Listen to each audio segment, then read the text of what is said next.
ಭದ್ರತೆಯನ್ನ ಹೆಚ್ಚಿಸಲಾಗಿದೆ ಅಂತ ದೊಡ್ಡದಾಗಿ ಪದೇ ಪದೇ ಹೇಳ್ಕೊಳ್ತಾ ಇರುವಾಗ ರಾಷ್ಟ್ರ ರಾಜಧಾನಿಯಲ್ಲಿ ಸ್ಫೋಟ ಹೇಗೆ ಸಂಭವಿಸಿತು?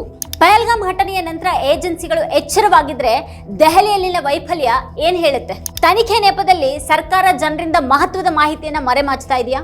ಗುಪ್ತಚರ ವೈಫಲ್ಯಗಳನ್ನ ವ್ಯವಸ್ಥಿತವಾಗಿ ಮುಚ್ಚಿಡ್ಲಾಗ್ತಾ ಇದೆಯಾ? ಈ ದೇಶದಲ್ಲಿನ ಪ್ರತಿಯೊಂದು ಪ್ರಮುಖ ಭದ್ರತಾ ವೈಫಲ್ಯವನ್ನ ರಾಜಕೀಯ ಆರೋಪದ ಆಟಕ್ಕಾಗಿ ಯಾಕೆ ಬಳಸಲಾಗುತ್ತೆ? ದೇಶದ ರಾಜಧಾನಿ ದೆಹಲಿಯಲ್ಲಿ ನಡೆದಿರುವಂತಹ ಬೆಚ್ಚಿ ಬೀಳಿಸುವಂತಹ ಸ್ಫೋಟ ಪ್ರಕರಣದ ಬಳಿಕ ಎದ್ದಿರುವಂತಹ ಈ ಗಂಭೀರ ಪ್ರಶ್ನೆಗಳನ್ನೇ ಇವತ್ತಿನ ವಿಡಿಯೋದಲ್ಲಿ ನಾವು ಚರ್ಚೆ ಮಾಡೋಣ. ಆದರೆ ಅದಕ್ಕೂ ಮುನ್ನ ನೀವಿನ್ನು ವಾರ್ತಾ ಭಾರತಿ ಚಾನೆಲ್ ಅನ್ನು ಸಬ್ಸ್ಕ್ರೈಬ್ ಮಾಡಿಲ್ಲ ಅನ್ನೋದಾದ್ರೆ ಈ ಕೂಡಲೇ ಸಬ್ಸ್ಕ್ರೈಬ್ ಮಾಡಿ, ಹಾಗೆ ಪಕ್ಕದಲ್ಲೇ ಇರುವಂತಹ ಬೆಲ್ ಐಕಾನ್ ಪ್ರೆಸ್ ಮಾಡಿ ನಮ್ಮನ್ನ ಪ್ರೋತ್ಸಾಹಿಸಿ. ಈ ವಿಡಿಯೋವನ್ನ ಮಿಸ್ ಮಾಡದೇನೆ ಕೊನೆವರೆಗೂ ನೋಡಿ. ಹಾಗೆ ಈ ಕುರಿತಾಗಿ ನಿಮ್ಗೇನು ಅಭಿಪ್ರಾಯ ಇದೆ ಅದನ್ನ ವಿಡಿಯೋದ ಕೆಳಗಡೆ ಕಮೆಂಟ್ ಮಾಡಿ ನಮಗೆ ತಿಳಿಸಿ. ಹಾಗೆ ವಿಡಿಯೋದ ಲಿಂಕ್ ಅನ್ನ ನಿಮ್ಮೆಲ್ಲ ಬಂಧು ಮಿತ್ರರಿಗೆ ವಾಟ್ಸ್ಆಪ್ ಮಾಡಿ. ಈಗಿನ ವಿಷಯಕ್ಕೆ ಬರೋಣ.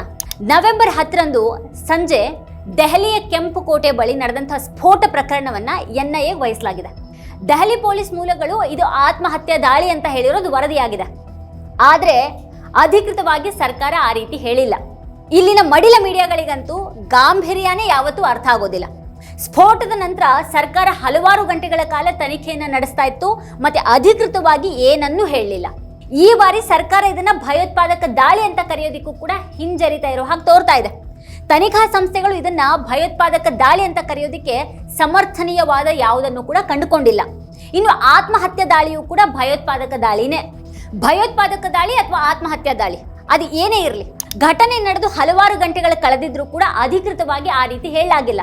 ಘಟನೆಯ ನಂತರ ಗೃಹ ಸಚಿವ ಅಮಿತ್ ಶಾ ಅವರು ಹೇಳಿಕೆಯನ್ನ ನೀಡಿ ಎಲ್ಲಾ ತನಿಖಾ ಸಂಸ್ಥೆಗಳು ಸ್ಥಳಕ್ಕೆ ತಲುಪಿವೆ ಮತ್ತೆ ಎಲ್ಲಾ ಕೋನಗಳಿಂದ ತನಿಖೆ ನಡೆಸ್ತಾ ಇವೆ ಅಂತ ಹೇಳಿದ್ರು.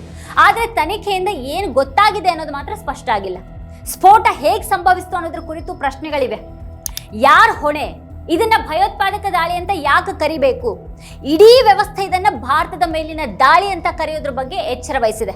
ಇಲ್ಲಿ ಸಾಮಾನ್ಯವಾಗಿ ಇಂಥ ಭಯೋತ್ಪಾದಕ ದಾಳಿ ನಡೆದಾಗ ಪಾಕಿಸ್ತಾನದ ಕಡೆಗೆ ಬೆರಳು ತೋರಿಸೋದು ಆಗಾಗ ನಡೆಯುತ್ತೆ. ಆದ್ರೆ ಈ ಬಾರಿ ಆ ರೀತಿ ಮಾಡಿಲ್ಲ.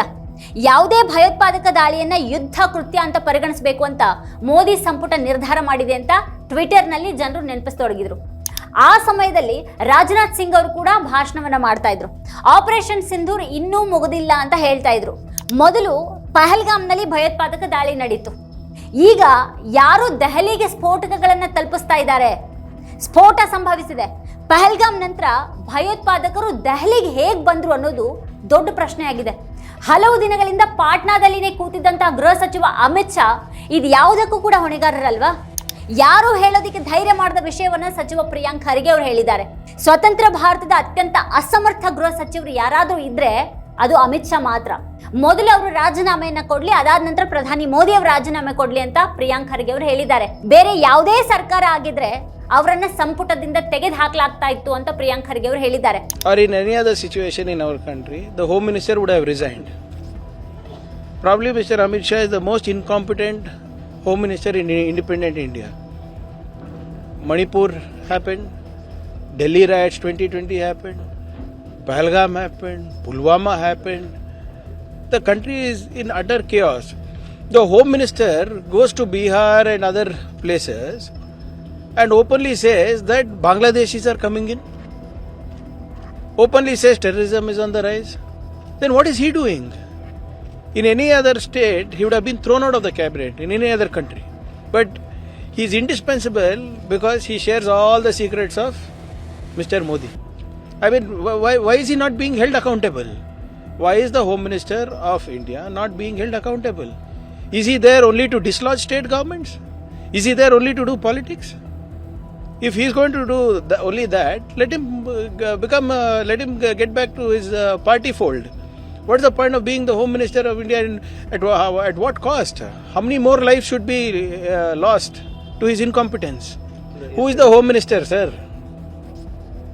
Is Mr. Rahul Gandhi the Home Minister? Is Mr. Kharge the Home Minister?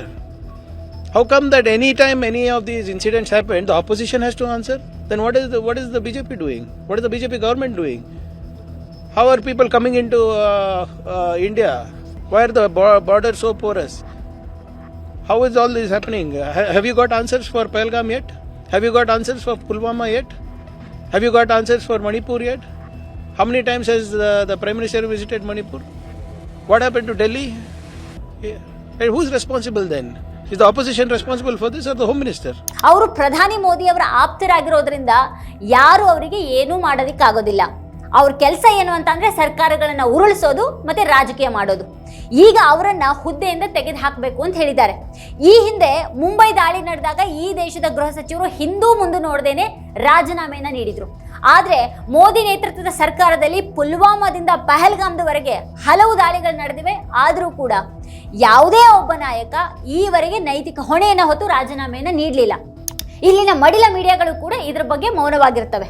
Jammu ಮತ್ತೆ ಕಾಶ್ಮೀರ ಪೊಲೀಸರ ಮಾಹಿತಿಯ ಮೇರೆಗೆ ಫರೀದಾಬಾದ್ನಿಂದ 350 ಕಿಲೋಗ್ರಾಂಗಳಷ್ಟು RDX ಮತ್ತೆ ಹಲವಾರು AK-47 ಗನ್ಗಳನ್ನ ವಶಪಡಿಸಿಕೊಳ್ಳಲಾಗಿದೆ ಎನ್ನುವಂತಹ ಸುದ್ದಿ ಹರಡತೊಡಗಿತ್ತು. ಲಕ್ನೋದಿಂದಲೂ ಕೂಡ ಇದೇ ರೀತಿಯ ಸುದ್ದಿಗಳು ಬಂದವು. ಆದರೆ ಇಷ್ಟೊಂದು ದೊಡ್ಡ ಪ್ರಮಾಣದ RDX ನೆರೆಯ ದೆಹಲಿ ನಗರವಾದಂತಹ ಫರೀದಾಬಾದ್ಗೆ ಹೇಗೆ ತಲುಪಿತು ಅನ್ನುವಂಥ ಒಂದು ಪ್ರಶ್ನೆಯನ್ನೇ ಮರೆಮಾಚಲಾಯಿತು. ಫರೀದಾಬಾದ್ನಲ್ಲಿ 2900 kg ಅಮೋನಿಯಂ ನೈಟ್ರೇಟ್ ಅನ್ನ ವಶಪಡಿಸಿಕೊಳ್ಳಲಾಗಿದೆ. ಮುಜಮಿಲ್ ಅಹಮದ್ ಗ್ಯಾನ್ ಮತ್ತೆ ಡಾಕ್ಟರ್ ಆದಿಲ್ ಅಹಮದ್ ಅವರನ್ನ ಅರೆಸ್ಟ್ ಮಾಡಲಾಗಿದೆ. ಇಬ್ರು ವೈದ್ಯರು. ಅವರ ಬಂಧನದ ಸುದ್ದಿಯ ಹೊರತಾಗಿಯೂ ಕೂಡ ದೆಹಲಿಯಲ್ಲಿ ಸ್ಫೋಟ ಸಂಭವಿಸಿದೆ. ಬಂಧಿಸಲಾಗ್ತಾ ಇರುವಾಗ, ಸ್ಫೋಟಕಗಳನ್ನು ವಶಪಡಿಸಿಕೊಳ್ತಾ ಇರುವಾಗ ಸ್ಫೋಟ ಸಂಭವಿಸುತ್ತೆ ಅಂತ ಅಂದ್ರೆ ಅದು ದೊಡ್ಡ ಲೋಪ ಅಲ್ವಾ? 2019 ಪುಲ್ವಾಮಾ ದಾಳಿಯಲ್ಲಿ ಬಳಸಲಾದಂತಹ RDX ಎಲ್ಲಿಂದ ಬಂತು ಅನ್ನೋದಕ್ಕೆ ಇವತ್ತಿಗೂ ಕೂಡ ನಮಗೆ ಉತ್ತರ ಸಿಕ್ಕಿಲ್ಲ. ಈ ಪ್ರಶ್ನೆಯನ್ನ ಕೇಳ್ತಿದ್ದಂತಹ ಸತ್ಯಪಾಲ್ ಮಲಿಕ್ ಅವರು ನಿಧನರಾದರು. ಆದ್ರೆ ಇಲ್ಲಿಯವರೆಗೂ ಯಾವುದೇ ಉತ್ತರ ಬಂದಿಲ್ಲ. ಇನ್ನು ಇದರ ನಡುವೆ ಇಷ್ಟು ಪ್ರಮಾಣದ ಸ್ಫೋಟಕಗಳು ಪತ್ತೆ ಆಗ್ತವೆ. ಆದ್ರೆ ಸರ್ಕಾರ ಮಾತ್ರ ಇಲ್ಲಿ ಮೌನವಾಗಿದೆ. ಮತ್ತೆ ತನಿಖೆ ನಡೀತಾ ಇದೆ. ಸ್ಫೋಟಗೊಂಡದ್ದು ಯಾರ ಕಾರು ಅನ್ನೋದ್ರ ಬಗ್ಗೆ ಹಲವಾರು ವರದಿಗಳು ಬಂದಿವೆ. ಆದ್ರೆ ಸ್ಫೋಟಗೊಂಡಂತಹ ಕಾರ್ನಲ್ಲಿ ಏನಿತ್ತು, ಯಾರಿದ್ರು ಅನ್ನೋದ್ರ ಬಗ್ಗೆ ಇನ್ನೂ ಕೂಡ ಅಧಿಕೃತವಾಗಿ ಏನೂ ತಿಳಿದು ಬಂದಿಲ್ಲ. ಮಾಧ್ಯಮಗಳಲ್ಲಿ ವಿವಿಧ ವರದಿಗಳು ಬರ್ತಾ ಇವೆ. ಆದ್ರೆ ಯಾವುದೂ ಕೂಡ ಅಧಿಕೃತ ವರದಿ ಅಲ್ಲ. ವರದಿಗಳ ಪ್ರಕಾರ ಈ ಕೃತ್ಯಕ್ಕೆ 13 ಜನರು ಬಲಿಯಾಗಿದ್ದು 20ಕ್ಕೂ ಅಧಿಕ ಮಂದಿ ಗಾಯಗೊಂಡಿದ್ದಾರೆ. ಅದೇ ಸ್ಥಳದಲ್ಲಿ ಹಾದು ಹೋಗ್ತಾ ಇದ್ದವರು ಕೂಡ ಸಾವನ್ನಪ್ಪಿದ್ರು, ಅನೇಕರು ಗಾಯಗೊಂಡ್ರು. ಸ್ಫೋಟದ ಪರಿಣಾಮವಾಗಿ ಒಂದೇ ರಾತ್ರಿಯಲ್ಲಿ ಅನೇಕರ ಪಾಲಿಗೆ ಜೀವನ ಶಾಶ್ವತವಾಗಿ ಬದಲಾಯಿತು. ಆದ್ರೆ ಮಡಿಲ ಮೀಡಿಯಾ ಆಂಕರ್ಗಳು ವಿಷ ಕಕ್ಕುತ್ತಾನೆ ಇದ್ದಾರೆ, ದ್ವೇಷ ಕಾರ್ತಾನೆ ಇದ್ದಾರೆ. ಗೃಹ ಸಚಿವರನ್ನ, ಮೋದಿ ಸರ್ಕಾರವನ್ನ ಪ್ರಶ್ನೆ ಮಾಡೋದಕ್ಕೆ ಇವರಿಗೆ ಧೈರ್ಯ ಇಲ್ಲ. ಇದು ಗುಪ್ತಚರ ವೈಫಲ್ಯ ಅಲ್ಲದೆ ಮತ್ತಿನ್ನೇನು? ಹಾಗಾದ್ರೆ ಗುಪ್ತಚರ ವೈಫಲ್ಯಕ್ಕೆ ಯಾರು ಹೊಣೆ? ಅವರನ್ನು ಯಾಕೆ ಹೊಣೆಗಾರರನ್ನಾಗಿ ಮಾಡ್ಲಾಗ್ತಾ ಇಲ್ಲ? ಈ ಮಧ್ಯ ಪ್ರಧಾನಿ ಮೋದಿಯವರು ಭೂತಾನ್ಗೆ ಹೋದ್ರು. ದೆಹಲಿಯಲ್ಲಿ ಸ್ಫೋಟ ಸಂಭವಿಸಿದೆ ಮತ್ತೆ ಪ್ರಧಾನಿ ಮೋದಿಯವರು ಭೂತಾನ್ಗೆ ಹೋಗಿದ್ದಾರೆ. ಅಲ್ಲಿನ ನಾಯಕನ ಹುಟ್ಟುಹಬ್ಬದ ಸಂಭ್ರಮದಲ್ಲಿ ಅವರು ಭಾಗಿಯಾಗಿದ್ದಾರೆ ಅಂತ ವರದಿಯಾಗಿದೆ. ತನ್ನ ಪ್ರವಾಸವನ್ನು ಸ್ಥಗಿತಗೊಳಿಸಿ ದಿಲ್ಲಿಗೆ ಆಗಮಿಸಿ ಜನರಲ್ಲಿ ಸ್ಥೈರ್ಯ ತುಂಬಬೇಕಾದಂತಹ ಅಗತ್ಯ ಅವ್ರಿಗೆ ಕಾಣಲಿಲ್ಲ. ಏಪ್ರಿಲ್ನಲ್ಲಿ ಪಹಲ್ಗಾಮ್ ಭಯೋತ್ಪಾದಕ ದಾಳಿ ನಡೆಯಿತು. ಪ್ರಧಾನಿ ಮೋದಿಯವರು ತಮ್ಮ ಸೌದಿ ಅರೇಬಿಯಾ ಭೇಟಿಯನ್ನು ಮೊಟಕುಗೊಳಿಸಿ ಭಾರತಕ್ಕೆ ಬಂದವರೇ ನೇರವಾಗಿ ಬಿಹಾರದ ಮಧುಬನಿಗೆ ಹೋಗಿ ನಿಂತು ಚುನಾವಣಾ ಪ್ರಚಾರದ ಶೈಲಿಯಲ್ಲಿ ಮಾತನಾಡಿದ್ರು ಅನ್ನೋದನ್ನ ಜನ ಮರೆಯೋದಿಲ್ಲ.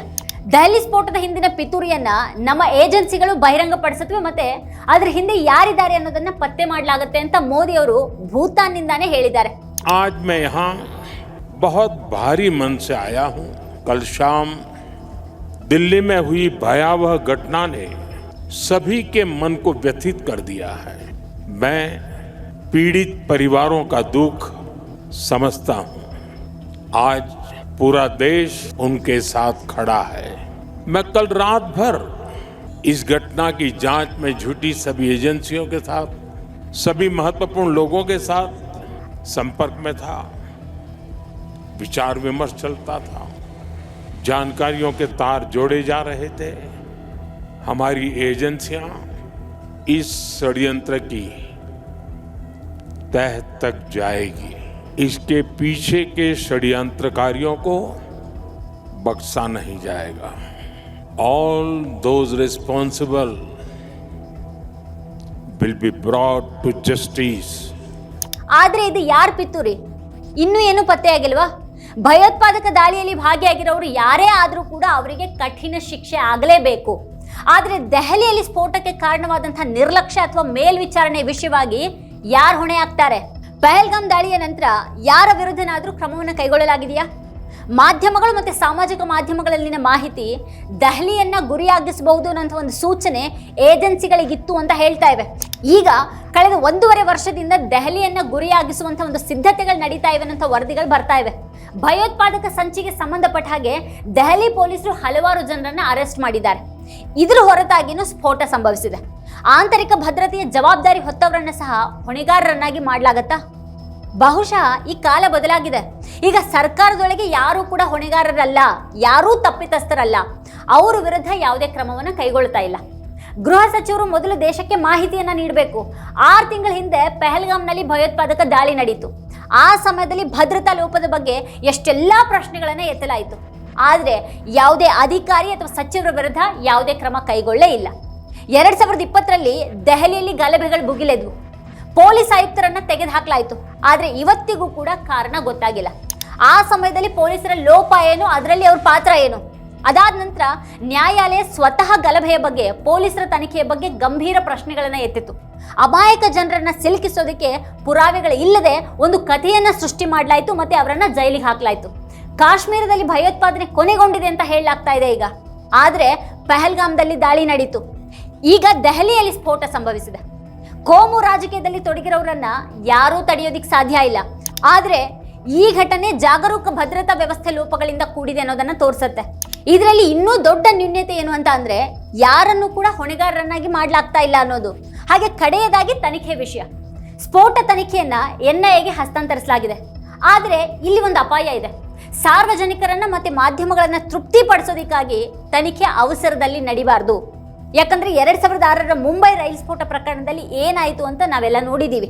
12 ಜನರನ್ನ ಅರೆಸ್ಟ್ ಮಾಡಲಾಯಿತು. ಆದರೆ ಇತ್ತೀಚೆಗೆ ಮುಂಬೈ ಹೈಕೋರ್ಟ್ ಎಲ್ಲ ಆರೋಪಿಗಳನ್ನ ನಿರಪರಾಧಿಗಳು ಅಂತ ಘೋಷಿಸಿ ಅವರನ್ನ ಪೊಲೀಸರು ಉದ್ದೇಶಪೂರ್ವಕವಾಗಿ ಅದರಲ್ಲಿ ಸಿಲುಕಿಸಿದ್ದಾರೆ ಅಂತ ಶಂಕೆಯನ್ನ ವ್ಯಕ್ತಪಡಿಸಿತು. ಅಷ್ಟೇ ಅಲ್ಲ, ಮಾಲೆಗಾಂವ್ ಸ್ಫೋಟದ ಪ್ರಕರಣವನ್ನ ಸ್ವತಃ NIA ಹೇಗೆ ಹಳ್ಳ ಹಿಡಿಸ್ತು ಅನ್ನೋದಕ್ಕೆ ಅವತ್ತಿನ ಮುಖ್ಯ ಸಾರ್ವಜನಿಕ ಅಭಿಯೋಜಕಿ ರೋಹಿಣಿ ಸಾಲ್ಯಾನ್ ಅವರ ಆರೋಪನೇ ಸಾಕ್ಷಿ.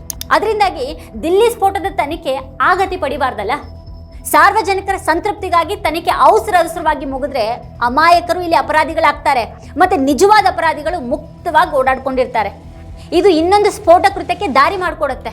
ವೀಕ್ಷಕರ ಕುರಿತಾಗಿ ನೀವೇನು ಹೇಳ್ತೀರಿ? ನಿಮ್ಗೇನು ಅಭಿಪ್ರಾಯ ಇದೆ ಅದನ್ನು ವಿಡಿಯೋದ ಕೆಳಗಡೆ ಕಮೆಂಟ್ ಮಾಡಿ ನಮಗೆ ತಿಳಿಸಿ.